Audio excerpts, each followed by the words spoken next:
Oi pessoal, vamos começar aqui mais uma aula de genética, certo?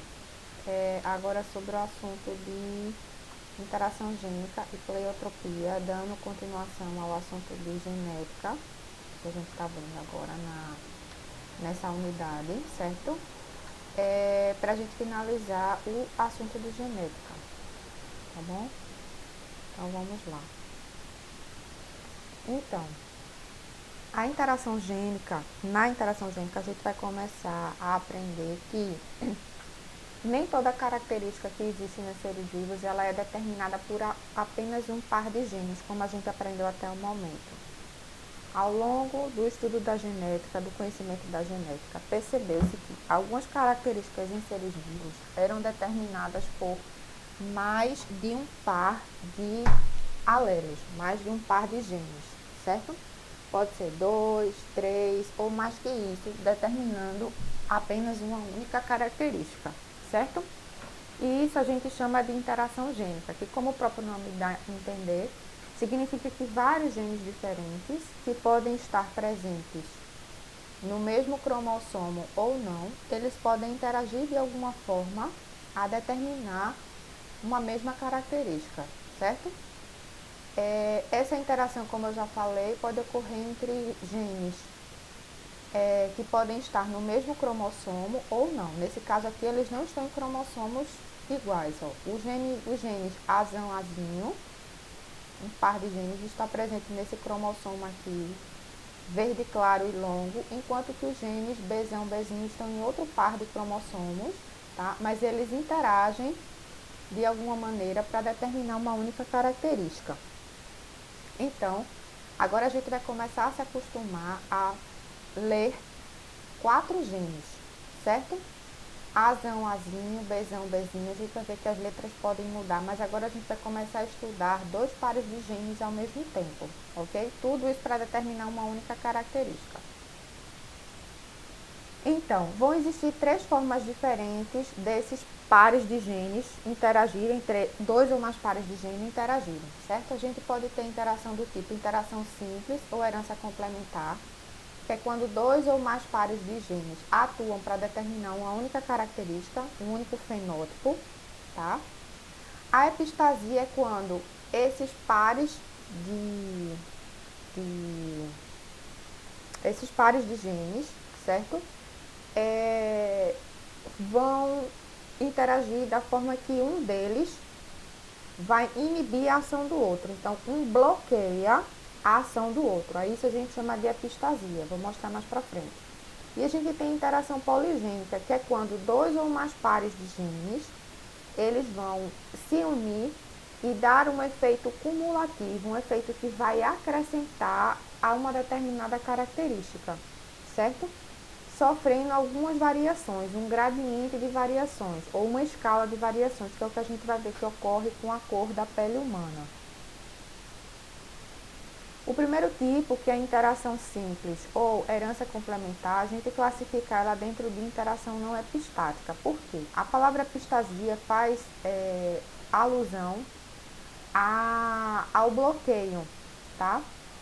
A inibição, que é quando 2 ou mais pares de genes, um deles vai inibir a expressão do outro. Então, isso é uma interação epistática. Quando não há um bloqueio, mas sim uma união para determinar uma característica, a gente diz que essa interação é uma interação não epistática, de não bloqueio, tá? E aí ela é chamada de interação simples ou interação complementar. Então, elas vão se unir para determinar uma única característica, e o melhor exemplo que a gente tem como que característica seria essa, é o tipo de crista de galinha, tá? Nos galináceos, na verdade, o tipo de crista que aparece em alguns galináceos. Então, essa única característica é o tipo de crista, e elas podem ser de 4 formas diferentes, tá? A característica ela é única, o tipo de crista, e ela é determinada por 2 pares de genes, um representado pela letra R e o outro representado pela letra E, tá? Então, no total, a gente vai ter 4 alelos. Que tipos de crista são essas? A gente tem a crista do tipo ervilha, que é essa mais enrugada e menor. A crista do tipo rosa, que ela é mais alongada e pontiaguda. A crista do tipo nós, que ela é um pouco maior que a ervilha e também um pouco enrugadinha, essa é bastante comum da gente ver. E a gente tem a crista do tipo simples, ó, que ela é bem maior e forma aqui, ó, essas estruturas pontiagudas variadas na parte de cima da crista. Vejam, 4 formas de crista diferentes, cada uma recebe um nome e elas são determinadas pela combinação diferente desses 4 alelos. Quando o galináceo tiver a crista do tipo ervilha, que é essa daqui, crista ervilha, ele vai apresentar, quanto ao gene R, 2 genes R, estilo, né? Como se fossem recessivos, representados pela letra minúscula, e vão ter pelo menos uma letra E maiúscula, tá? O alelo Ezão, ok? Aqui nesse quarto elemento pode variar, pode ser Ezão ou pode ser Ezinho, tá? Então as duas possibilidades para se ter crista ervilha são essas duas aqui, mas obrigatoriamente ele tem que ter 2 Rzinhos e um Ezão. Para ter a crista do tipo nós, que é essa aqui, ele tem que ter pelo menos um R grande e um E grande, ok? Teve um R grande e um E grande, a crista desse galináceo será do tipo nós. E essas são as possibilidades de combinações que podem ter. Percebam que em todas elas sempre vai ter um R grande e um E grande. Teve um R grande e um E grande, a crista é nós. Então tem 4 possibilidades de genótipos. Na crista do tipo rosa, essa terceira aqui, eles têm obrigatoriamente um R grande e 2 R's pequenos, tá? Ó, um R grande, 2 R's pequenos. Nesse segundo elemento aqui, ó, ele fica esse tracinho porque ele pode ser tanto Rzinho como Rzão. E na crista simples só tem uma única possibilidade. Todos os quatro alelos são todos com letras minúsculas, Rzinho, Rzinho, Ezinho, Ezinho. Então só tem uma única possibilidade, tá? Baseado nisso, o que é que a gente observa? Vamos lá fazer um cruzamento, aqueles velhos cruzamentos que a gente já sabe fazer, para saber quais são as proporções de descendentes com os seus respectivos tipos de crista que a gente estudou, certo? Então, eu peguei aqui um galo fêmea, uma galinha, melhor dizendo, uma galinha e um galo, tá? Ambos com a crista nós, e eu escolhi eles terem o mesmo genótipo, tá certo? Para facilitar o entendimento da gente. Então, o que é que vai acontecer, ó? Se tem um Ezão e um Rzão, tem crista nós. Se tem um Ezão e um Rzão, vai ter crista nós, tá certo? Para poder a gente fazer esse cruzamento, agora a gente tem 4 alelos. Perceba, uma coisa ficou um pouquinho mais complicada. Como é que a gente faz para resolver isso, ó? A primeira coisa que a gente vai fazer é uma espécie de cruzamento dentro do próprio genótipo, como a gente já aprendeu a fazer, para depois ir para o quadro de Punney e fazer as possibilidades de descendentes, ok? Primeira coisa a se fazer é um cruzamento interno. Ó. Que cruzamento, professora? A gente vai cruzar os alelos do tipo E com os alelos do tipo R, ok? Então, Ezão com Rzão, Ezão, Rzão. Ezão com Rzinho, Ezão, Rzinho. Ezinho com Rzão, Ezinho, Rzão. Ezinho com Rzinho, Ezinho, Rzinho, ok? Se eu fizer isso aqui com o galo, o macho, vai fazer a mesma coisa. Ezão, Rzão, Ezão, Rzão. Ezão, Rzinho, Ezão, Rzinho. Ezinho, Rzão, Ezinho, Rzão. Ezinho, Rzinho, Ezinho, Rzinho. Ok? Então, agora, o que é que a gente tem? A gente tem as possibilidades de combinações de alelos que podem estar presentes nos gametas, tanto desta fêmea como deste macho. E agora a gente vai fazer as combinações de genes que podem estar presentes nos espermatozoides e nos óvulos da galinha e do galo. Então, vamos lá. Na galinha, eu vou pegar essas 4 possibilidades aqui, ó, e vou colocar elas aqui, ó. Ezão, Rzão, trouxe para cá. Ezão, Rzinho, trouxe para cá. Ezinho, Rzão, trouxe para cá. E Ezinho, Rzinho, eu trouxe para cá, para o quadro de Punney. Ok? São os gametas femininos. Vou pegar os masculinos e também vou colocar aqui, ó, que são as possibilidades de genes que podem estar presentes nos espermatozoides desse galo. Ok? e montei o meu quadro de Punnett, que vocês podem perceber que ele agora está maior. A gente tinha o hábito de fazer ele com 4 espaços, agora a gente vai fazer ele com 16 espaços, ok? Porque nós estamos trabalhando com 2 pares de genes ao mesmo tempo, então o quadro de Punnett ele fica maior, ok? Então vamos lá. Agora a gente vai fazer os cruzamentos desse gameta feminino com o masculino e ver as possibilidades que vão ficar no quadro. Vamos lá para a primeira linha. Ó, Ezão com Ezão, Ezão, Ezão. Rzão com Rzão, Rzão, Rzão. Ezão com Ezão, Ezão, Ezão. Rzão com Rzinho, Rzão, Rzinho. Ezão com Ezinho, Ezão, Ezinho. Rzão com Rzão, Rzão, Rzão. Ezão com Ezinho, Ezão, Ezinho. Rzão com Rzinho, Rzão, Rzinho. Aqui na linha de baixo a gente vai fazer a mesma coisa, só que agora a gente vai combinar esse genótipo com esse e colocar aqui. Ezão, Ezão, Ezão, Ezão. Rzinho, Rzão, Rzão, Rzinho. Lembrando que o maiúsculo vem na frente. Ezão, Ezão, Rzinho, Rzinho. E assim sucessivamente. Então, a gente vai completar os 16 espaços com 16 possibilidades de genótipos que os descendentes deste galo e desta galinha podem gerar. Depois que a gente fizer isso, a gente vai ver quais são os tipos de crista que cada um deles nasceria de acordo com os genótipos, tá bom? A gente aprendeu que toda vez que tiver um Ezão e um Rzão, a crista é do tipo nós. Então, quantos nós a gente vai observar aqui, ó?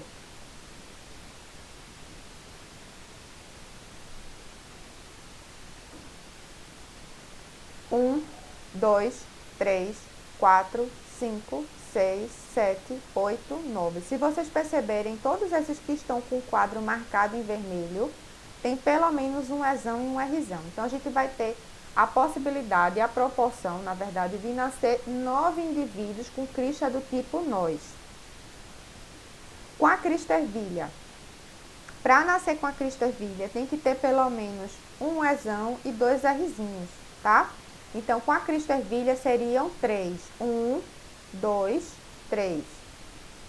Para nascer com a crista rosa, tem que ter 2 Ezinhos e um Rzão pelo menos. Quantos nasceriam? 1, 2, 3, rosa. E com a crista simples só tem uma única possibilidade. Todo mundo com a letra minúscula. Ezinho, Ezinho, Rzinho, Rzinho. Então, seria 1. Vamos para as proporções, que a gente também já sabe fazer?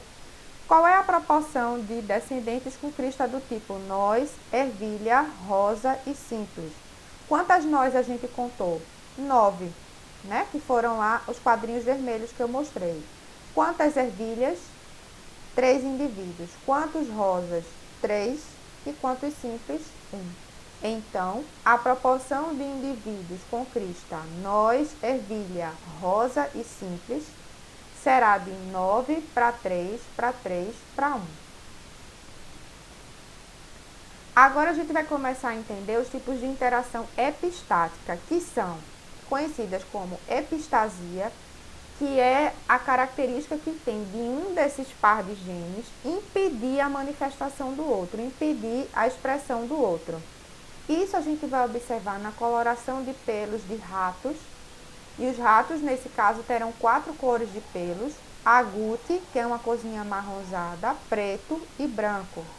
E na coloração das penas das galinhas, quando elas forem coloridas ou quando elas forem brancas, tá? Esses 2 pares de genes, o que inibir o efeito do outro, a gente chama de alelo epistático. O que sofre a inibição, né, o alelo inibido, a gente chama de alelo hipostático, ok? Vão ter alguns tipos de epistasia, que vão ser epistasia recessiva, porque vai precisar de 2 alelos recessivos para poder impedir a manifestação do outro, que é o caso da cor do pelo de camundongo. E vai existir a epistasia dominante, tá? Que é quando é necessário pelo menos um gene dominante para impedir a manifestação do outro, que é o caso da coloração das galinhas, ok? No caso da epistasia recessiva, como é que ela acontece? Já falei que ocorre na cor dos pelos dos ratos. Então, quando o rato tiver a coloração agute, amarronzada, ele vai ter pelo menos dois genes, o A e o P maiúsculos, dominantes, ok?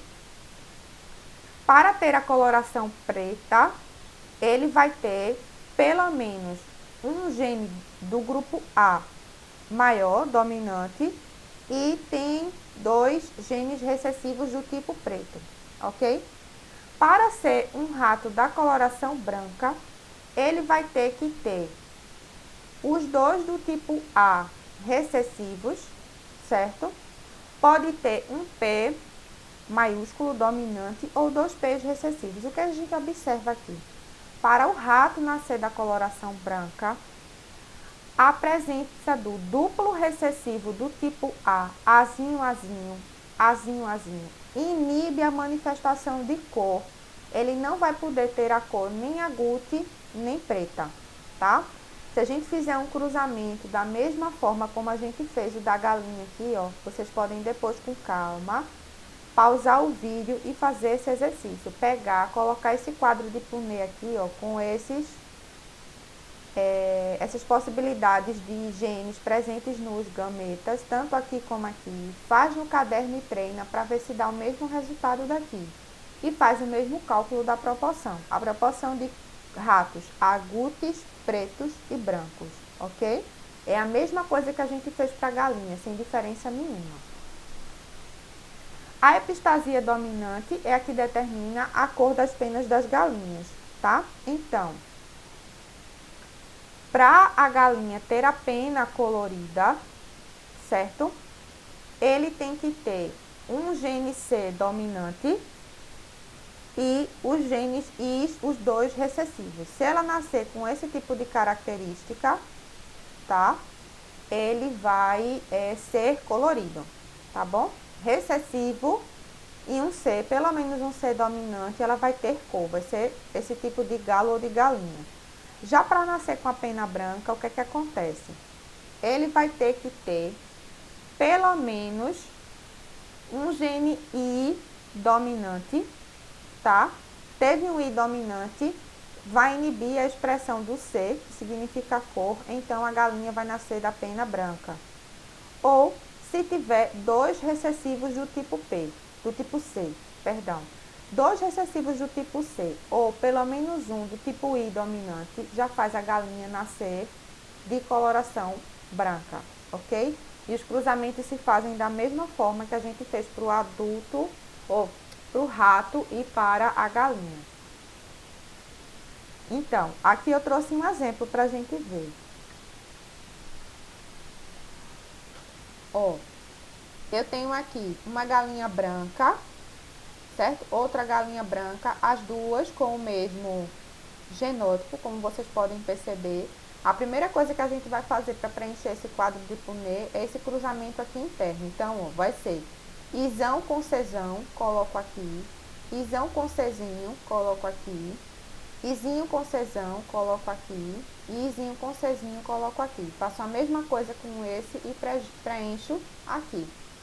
Depois que eu preencher, eu faço a ligação dessas letras com essas e coloco no quadro abaixo. Ó, Izinho, Izão, Izão, coloco aqui. Czão, Czão, coloco aqui.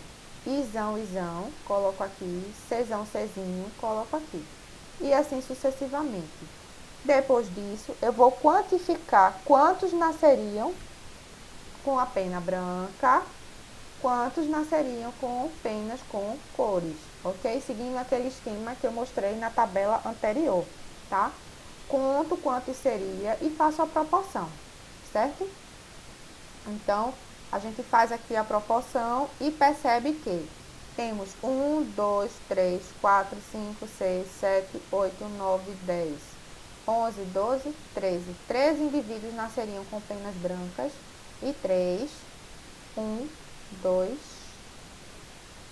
3 nasceriam com penas coloridas, ok?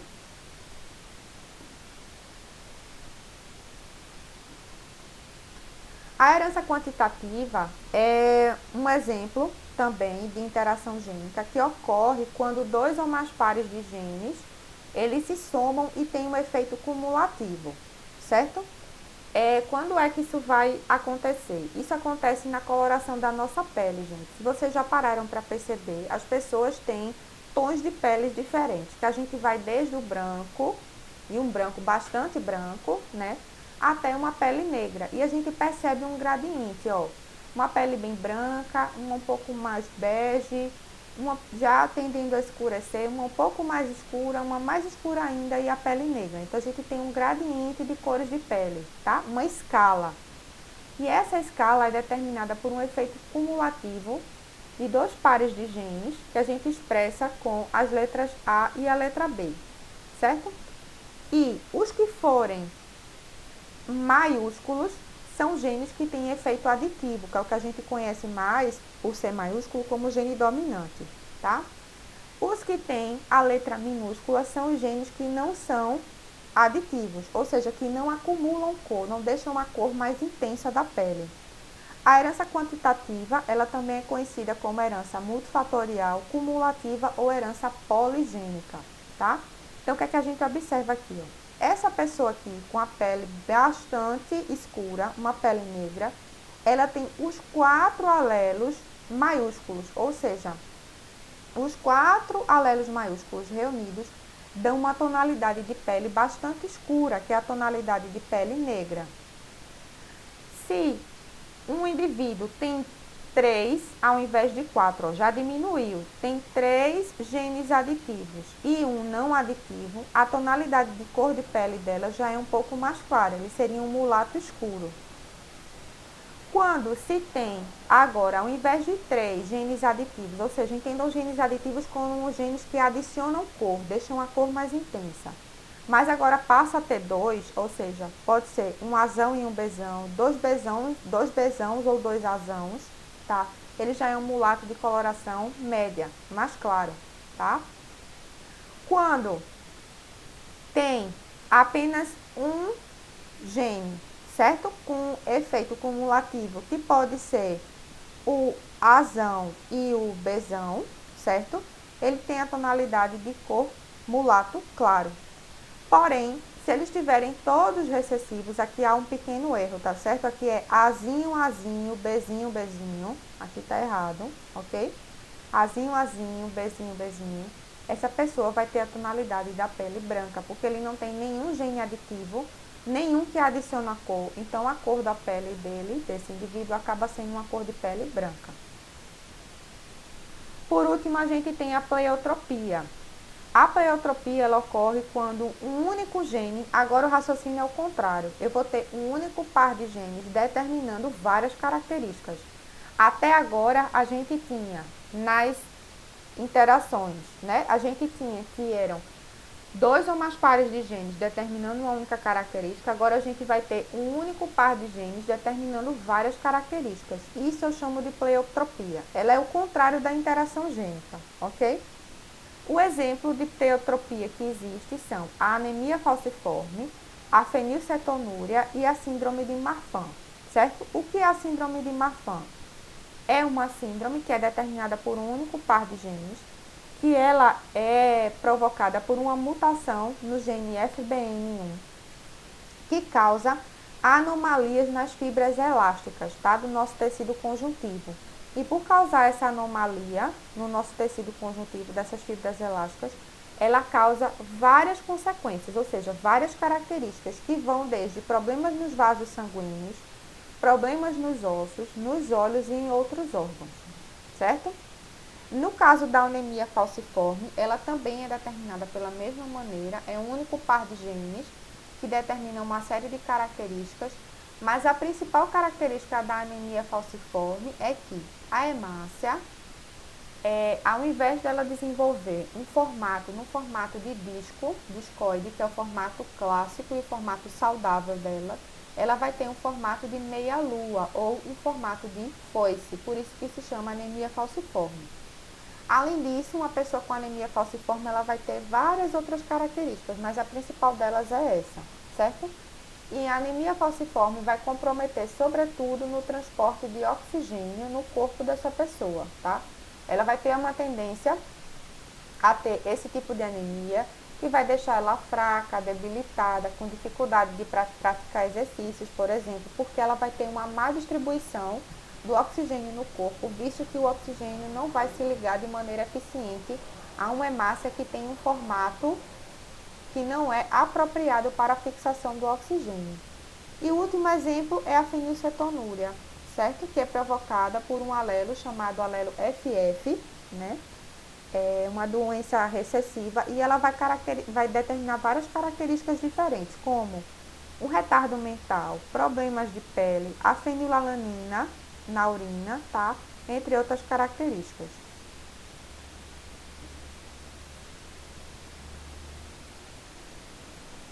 Bom, espero que tenha ficado claro esse assunto para vocês, ok? Um abraço.